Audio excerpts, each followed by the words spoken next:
Welcome to Real Estate AI Flash, the podcast that helps professionals understand how AI is changing real estate and the strategies you can use to win. I'm your host, Rajeev Sajja. In today's episode, we explore how experienced agents and brokerage leaders can use AI to become more productive, make better decisions, and create more meaningful value for their clients. I'm joined by Matthew Rathbun, Executive Vice President of Coldwell Banker Elite in Fredericksburg, Virginia, who shares how he uses AI every day as a thought partner, coach, and productivity multiplier. We discuss practical workflows for content creation, listings marketing, video production, business planning, and leadership, along with AI tools that have become essential part of his daily workflow. Matthew also explains why curiosity, not technical expertise, is a skill that will separate successful agents in the AI era.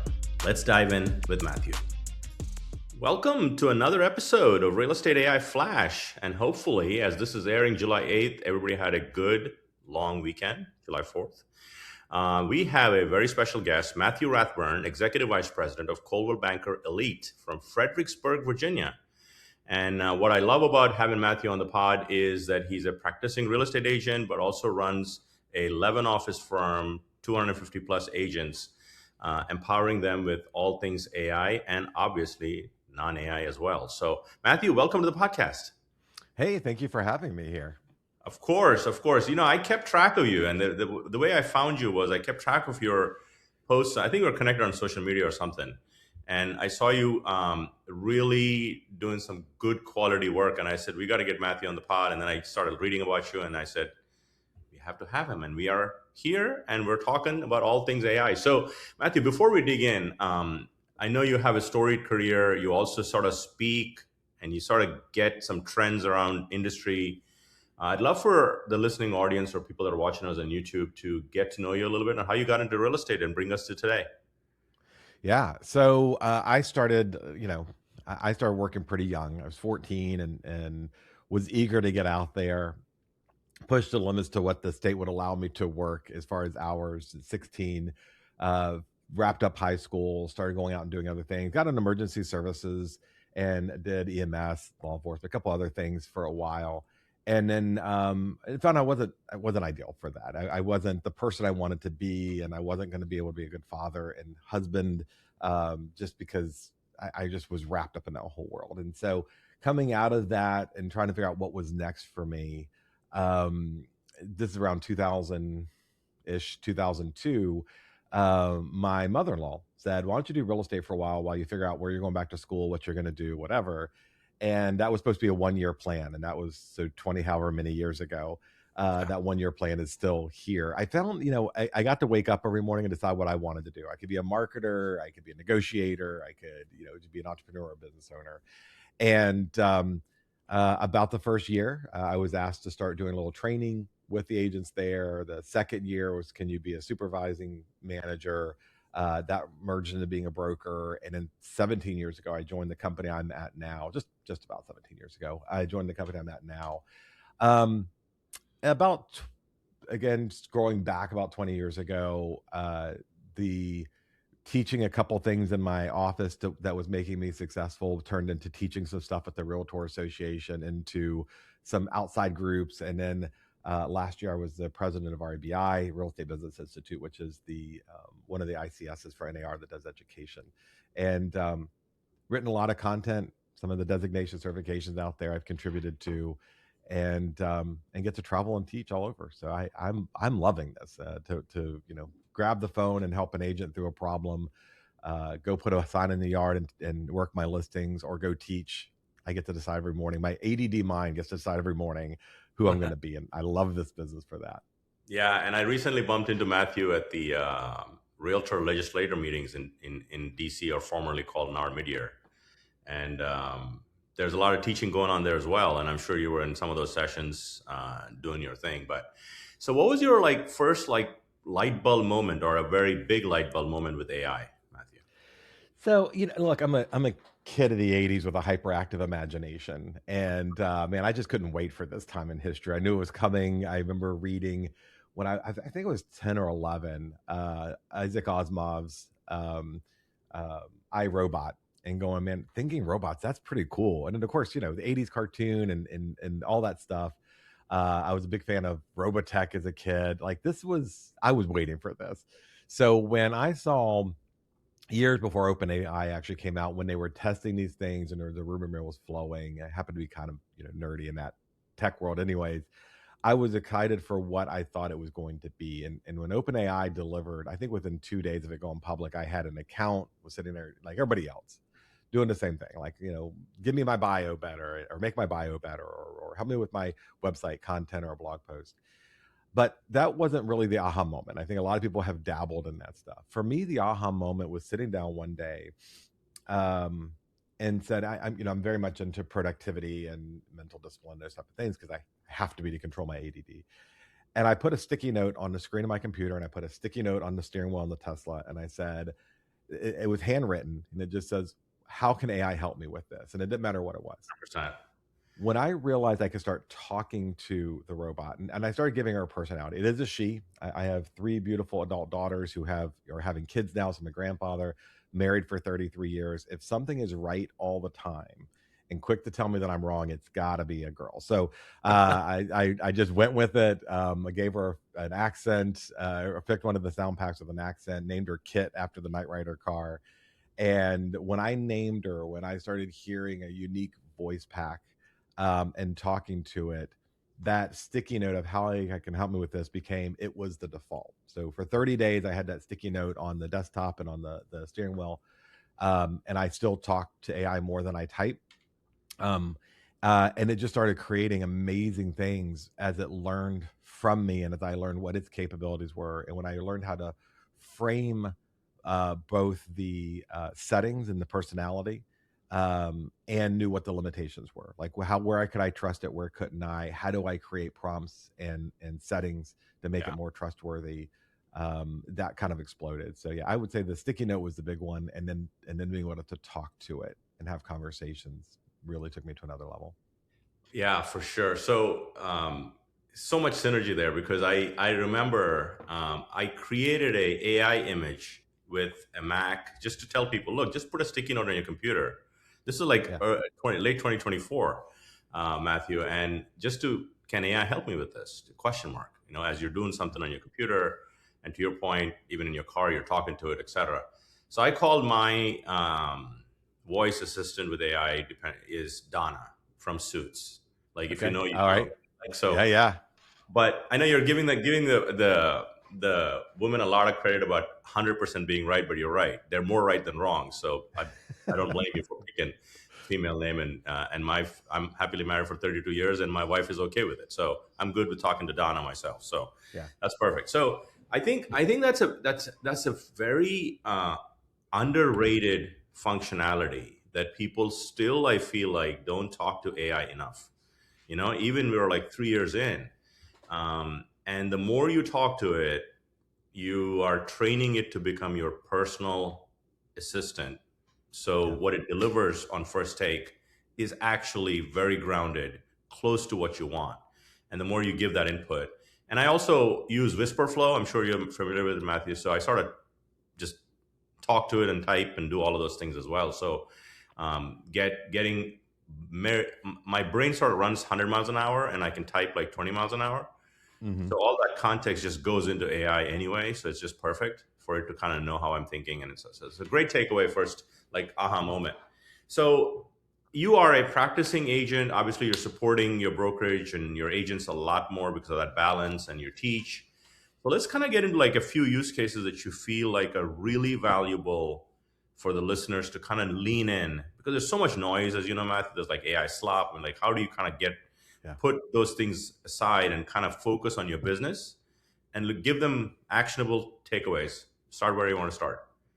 Yeah, I mean, well, first of all, Whisper Flow is my go-to. Like, I tell everybody in every AI class I'm in, it's like, this is the first thing you download, because it's going to change your life and how you engage. And not just this. I mean, just getting back to emails, writing content, blog posting, it's great. So for those who don't know, and I'm not sponsored by Whisper Flow, so just be clear of this. One of the things is, it's not an automatic translation of what you're saying, or transcript of what you're saying rather. It actually cleans it up as to your intent in Sure. meeting, and it's incredibly accurate. So it gives you much cleaner stuff. As far as use cases, I think there's really three buckets that I find are most important to me. First of all is a thought leader. So like so many others, I created a board of directors. I, like so many others, can get trapped in my own ideology and saying that's right, that's the way to do it. And it's really interesting in this business that we have all this data. We have tremendous amount of data that says, hey, open houses, probably not a very useful part of your career, right? That less than 1% of buyers buy a home from an open house, less than 3% work with their agent to become a buyer agent. And there's always some agent who will go, but I got a client out of this, I got a contract. Yeah, let's say you did 3 open houses, or 5 hours a piece, 15 hours. If you put 15 hours into creating short form video, 15 hours into restructuring your website and creating content, you've got, until you change it, a lot of lead generation and business opportunity. So AI can say, hey, look, let's talk about how you're using your time and what's the most effective. And AI is not going to take a data point of an open house to be part of a strategy for you for lead gen. It may be satisfying the seller at other purposes. And I think, again, that's just one example of getting kind of stuck in our own heads, or we see other people's success and go, we have to emulate them. Their stories were different. How they got that success, you generally, in my careers, I have not seen where you can do exactly what somebody else did and find the same success. So it's a thought partner. It can get us out of that trunch of garbage that we think about how the world works or how our clients work. It also can open up and expand who we are. So for example, I have a video on this, I'm sure everybody does. Creating a board of directors, I have someone who challenges me in the finances as my chief financial officer, someone who challenges me in my vision. Is this true to the mission vision statement I've established and my goals and my SWOT analysis from the last year? And it can walk me off that. It can coach me to a better process when it's set up properly. So, I was prepping for a meeting recently, and I said, okay, here's the agenda I want. And Kit, she came back and she goes, this, it's a little sycophantic, as you know. This is a solid foundation. It's like that, compliment sandwich. It's a solid foundation. However, if you're holding the meeting and you don't get interaction, people are going to be bored with the meeting. This is, she said, this is dense topics. So here's 3 suggestions based on what I know about you, what AI knows about me, of what you should break up that dense agenda with. And she was absolutely right. I needed to give time for them to breathe and execute on the ideas. I needed to make sure that I didn't have a heavy load in that meeting so that they would never come back because they just don't want to be yelled at in every meeting. So as a thought partner. The second one is an augmenter. And I think this is kind of the crux of where a lot of agents fail, is they go write a listing description and then they're done. It needs to help you be better at what you do, not replace you. And I certainly don't want it replacing or getting between me and a consumer or human. Yeah. It should augment my time so I have more time to be human. So last night I was working on a new course, and I have taught elements of this course for a couple years. So I took the transcript of the course, I took the source material that I had, I took some old PowerPoints that I needed to be addressed, and I said, clean all this up, just fix all of this and give me a new product. And that started the foundation for me to be able to go and start rethinking some things. It would have been 4 hours of work to consolidate all that if I did it myself. It was 5 seconds with AI. Or as a broker, I need to update our company policy manual. Well, I can sit down and write it. It's in my head, pretty talented in that area. But there's a new NAR policy manual. My state has a new policy manual template. REBI has a policy manual template. 3 or 4 other people I talked to who are friends sent me their policies. I can put all this in Claude Cowork and say, go look at all these policies. My policy is the foundation. I want it written in my voice and my tone, but show me where I'm deficient. Show me what areas I have not addressed in our policy that need to be updated. Oh, by the way, here's the new laws, the new rules, the new whatever. And then help structure it for me. And then that gave me the Word document to go start doing the work I needed to do to make sure it worked with my client. And then the third one is just a coach. Again, I'm a big Claude user. So every morning I wake up and Claude has read my email, checked out the 3 major industry news sites to see if there's anything I would care about. They could write 50 articles in 24 hours, but most of it's hyperbole, junk, fear mongering, rate this new app type of content. I want to know the news. And AI has learned what I find important, what I don't. And so it tells me what 3 emails must be answered, what 3 articles I should read, what my to-doist tells me to do. And then it'll give me a plan. Just this morning, it said, you have more on your plate than you have time in the day. That was literally how she started off her summary of my day. And she goes, here's some things that I would recommend for you not to do. I don't always agree with her, but it's nice to have somebody bring that to my attention. So those are the 3: thought partner, augmenter, and coach. Nice. Yeah, I think that's a very interesting way to look at things, to bucket the kind of work you do as an agent, versus just throwing stuff to AI. AI should amplify your intelligence here and better your outcome than just kind of give the same outcome. Because most, as you know, Matthew, most agents or real estate professionals are not professional copywriters, as an example. Right. Except for the sliver few that I've had on my podcast. They say, oh, I learned this in school. Outside of those people. So I think AI has a lot of skills, but you got to give it the right context, to your point. So I'd love to get into a little bit of the tools you use to get the better outcomes. Sure. And kind of Matthew's go-to, not the ones we all play around with, but the go-to tech stack that you use for AI, right? Yeah. I'm definitely a Claude first person. I mean, Okay. that is by far, that is my go-to. And I have paid accounts for all of them because I teach this, because I use this, and they each had different gifts, but definitely Claude. And I'll say, even before, the tech stack, it doesn't matter what tool you choose if you don't invest the time to actually make it work. And one of the things that I do suggest everybody do is go to whatever whatever frontier model, ChatGPT, Gemini, Claude. Go say, hey, I want to onboard you as or I want you to rather to onboard me as if I was hiring you as an assistant. Like, what do you need to know about me? How do I work? And again, voice mode. I spent about an hour walk around the backyard when I started this, letting AI interview me, Yeah. and get to know me, and then compile all that in the personalization fields. And then I said, okay, now that you know this about me, what is the best tool to do the thing? Whatever the best tool. And she's introduced me to a couple of tools I didn't know. For example, and this is kind of silly, Tripo, TRIPO. I love my 3D printer. And there's things that I come up with that are conceptual. And I can go take a picture and put it in Tripo, and it'll build the 3D model to print of what I need. And I don't have to know anything about coding and design and engineering or any of that. And there was something I needed for a particular listing. I needed a specific thing to fix the door, and I couldn't find it online. And so I found a picture of what it was, and they were out of stock, and I had it 3D printed at my house in minutes. So now there's a whole bunch of other nerdy stuff that you can do with it too, but that was like a practical thing. I think Canva, I think you can rule the world with an AI assistant, being Claude, Gemini, or ChatGPT, the frontier models. That mixed with Canva, you're probably going to rule the world. Another good one is Big View. If you're trying to do videos, I know you mentioned some agents aren't particularly good writers. AI can augment your writing and maybe bring it to life better. Big View, BIGVU, is a mobile app video studio on your phone. It's really affordable. And you can say, hey, I want to talk about the Fredericksburg area restaurants today, and it'll create a script for you and even do the video editing. It can do voiceover. It does a lot of powerful stuff that I think is really good to help you kind of overcome the barrier of, I hate doing video. And I know some of you are hearing this and you're going, it's not the script that I hate. It's what I look like and how I sound. Well, watch that video and go, your friends and family love you, and that is how you sound, and that is how you look. Go make some money off it. Yeah.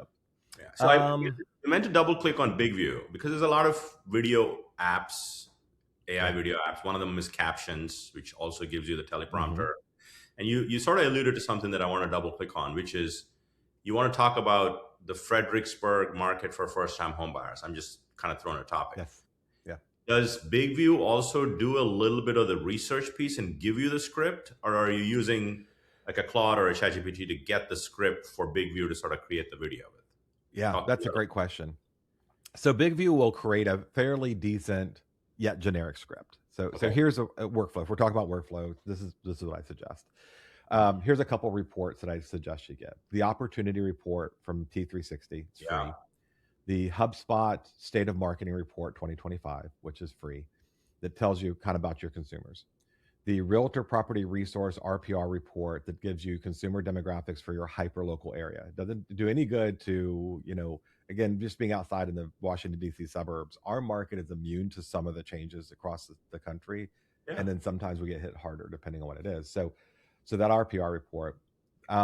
And then go get the NAR profile home buyers and sellers. I'm lucky enough to be in the Bright MLS footprint, so I also can go get data things from Lisa Stradivant, who I think is amazing, about what's going on in the marketplace.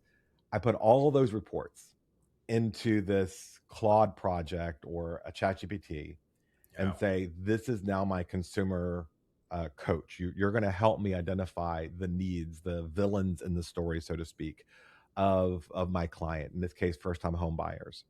Now, help me create a 3-minute script that I can record that's going to have a hook in the beginning, a strong a call to action in the end, and is in my voice. And so once you spend the 10 minutes building the GPT or the project, now your workflow is infinitely faster. Plus, you have more confidence that what is in that transcript is from a PhD level marketing and consumer and psychology expert that is wrapped in the AI model. But it was still your idea. It's still going to be your voice. You're still going to have your own inflection on there. And then put that transcript into captions or CapCut or BigView or whatever you're using. That, I think, is a much more solid workflow of 2 minutes of copy and paste from the Claude app to the BigView. BigView does a great job, but it's still fairly generic. If you want more specificity and more of your personality, you got to do the groundwork to help the AI understand you. Yeah. It's interesting. So there's never been an easier time to get good content to create video than now, with all the tools that you just sort of alluded to. Still got to overcome the fear of being in front of the camera. Sure. But the other piece that is fairly underutilized, to your point about you're immune to what's happening in nationwide, because real estate is very hyper local. People sort of do geographic farm, they have their sort of majority of their business comes from a specific farm area. The other one that I found some of the savvy agents using, Matthew, I would like to get your take on it, is to almost set up a scheduled task, whether it's Claude, OpenAI, Gemini, all of them have some version of a scheduled task, and define your hyperlocal area and have it send you a daily email of any news in that area. You could even do it for a week, and then it becomes a newsletter content, and you're really becoming that neighborhood expert. And what you're suggesting is like an evergreen content that's going to hit for a while with all of the project stuff you're talking about. So if you marry that with the neighborhood stuff, which is in the moment, happening this week, some news, and if you have a newsletter, you got content all day long for stuff like that as well. So they marry well. One of the things from a marketing standpoint is we are really trapped in this copycat crisis, right? Where I see an agent doing something and then I'm going to go copy and see what it does. And I'm kind of joking about this, but kind of not. Like, one of the trends that I see a lot of now, we talk about it in leadership, we talk about it in marketing, if you're, in marketing training, is that generally ladies will have a more, I don't know how to say this, seductive approach to video, and they'll get on there and they'll wink and I can't copy that. That's me. I'm not going to get on TikTok and dance. I don't want you to copy that. Yeah. Well, yeah, that's exactly right. You don't want me to copy that. Yeah. I like dancing, but I'm not going to do it for work on video. That's just not my thing. Where my niche is more lived experience marketing. I don't do a lot of here's my new listing, because that's a bunch of stuff that everybody else does. I'm not going to do all that. So I have a prompt in my AI assistant that every morning I want it to give me a Facebook ready post of a lifestyle event going on this week. And I keep the political stuff out of it. So there's no rallies, there's none of that kind of stuff. Yeah. But a good date night or a good thing to go take your family to. And it's Facebook ready. I always have to tweak it to a little bit of my voice. But the protocol is send this to me at 6 a.m. so I have it to post. Give me a link to the event so that people get direct information. And that's my local host type of marketing. That's my lived experiences type of marketing. AI goes and does the research, but that was still my plan, my idea, whatever. One more, if I can throw one more kind of practical thing out there. And I want to, again, we hear a lot from anti-AI people going, everybody's listings just sound the same now, and all the writing just sounds the same. Like, well, first of all, we went from really bad ad copy to really good. I don't care that it's artificial. The entire industry looks more professional now. So Yeah. we'll take that. But your AI assistant has never visited the home just like an in-person assistant hadn't. So and this actually came because of a challenge I was having at a particular listing, but I started recording. Again, an underrated app is on your iPhone or your Android. You have voice recorder, or I don't remember what it's called on Android, voice memo or voice recorder in Apple and Android, and it transcribes your voice. And so I got to the point where, and now I'm using this little device called HiDoc because the microphone's incredible.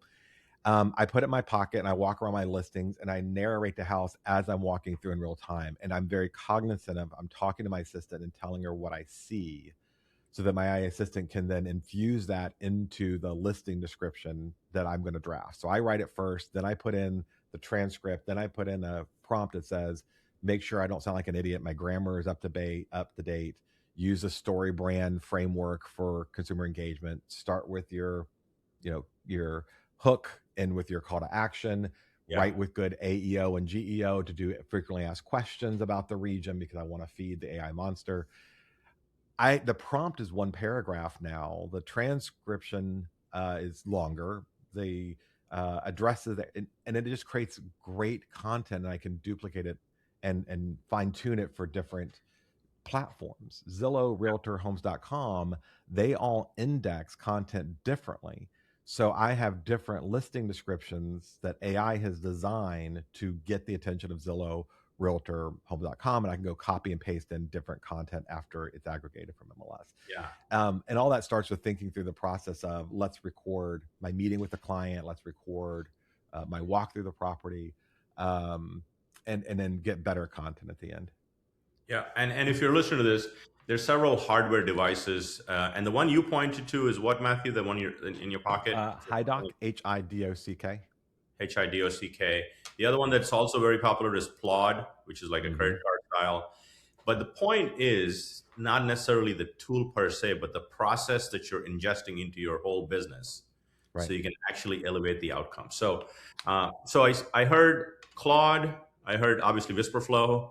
I heard the hardware device you talked about, and Big View is as a video app. Anything else in your tried and true Matthew's AI tech stack? Man, we can be here all day. I mean, Notebook LM, Descript are all big, almost daily use cases. But I'll give two that I think aren't probably in everybody else's tech stack. One is Fotello, Fotello, Fotello rather, Fotello.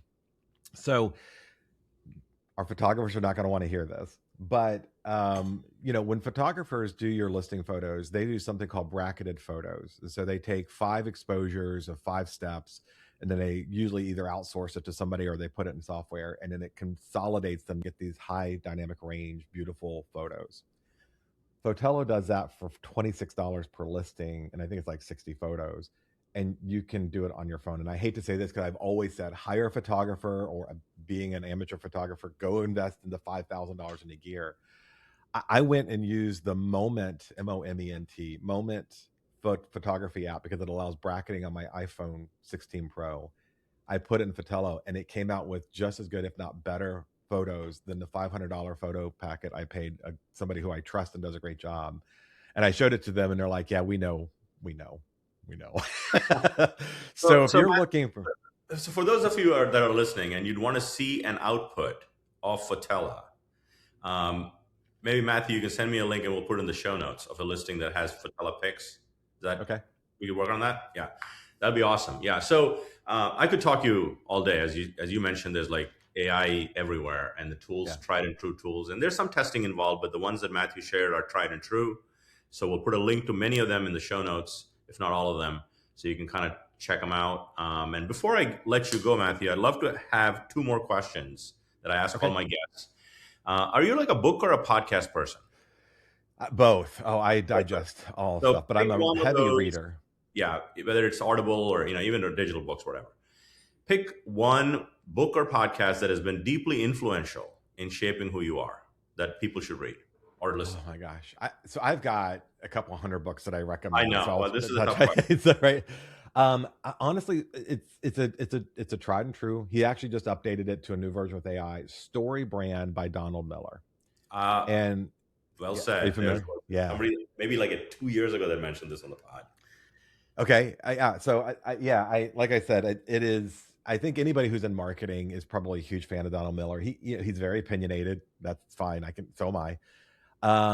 But he really broke down for me a heart of the consumer first mentality on everything from ad copy to customer service. Yeah. And I use his vernacular a lot. Matter of fact, I do tell AI, I'm like, hey, use the Story Brand framework for this. He's been very generous with publishing it online and getting that resource out there. The new version with the AI stuff is great. It's worth rereading if you haven't before. And I've probably read it 10 times. Yeah, I would say Story Brand is probably the singular most. Miller. Perfect. Yeah. Last question before I let you go. If you were an agent today with all of this stuff happening in the industry, there's a lot going on, and this piece of advice is like an advice to your younger self. You've been in the industry 2 decades. What is the one piece of advice? And it doesn't have to be AI. It could be business, personal, like just life. What is the one piece of advice you'd give your younger self and people listening should think about embracing? It's going to be a compound thought here. One is that the first part of it is be curious. Yeah. And I mean, every day be curious. Every day watch a podcast that isn't, or listen to a podcast that isn't done by the real estate industry in addition to one that is. Go watch YouTube videos for people who are using these tools outside of the industry, because that's where you're going to get your new and original ideas. And it's the second part of that same compound thought that I tell every new agent is, do not get enamored by people who say, well, I've been doing this for 24 years. I've been doing this for 24 years. I'm telling you, the things that gave me successful 24 years ago would not work today. That being intimidated by somebody because of their longevity means that you are not focusing on who you are. So if you're curious about what your consumers actually need, not what industry veterans are telling you, you are far more likely to find a true path for yourself and find your own success and not worry about competing against 1.4 million other practitioners, all trying to follow what somebody else's model was set in front of. Yeah, no, great piece of advice. In the age of AI, I tell people just stay curious. And if you're curious, you'll discover doors will open in your own mind, your own intelligence, and how you can kind of shape yourself. Great advice, Matthew. This has been fun. Long overdue, and I hope to thank you for your time, and I hope to meet you in real life real soon sometime. Yeah, sounds great. Thanks for having me. Yeah, of course. If you found value in the show, follow it so you're notified every Wednesday when new episodes drop. Share it with someone in the industry you care for, and leave us a review, as it helps us reach more real estate professionals like you.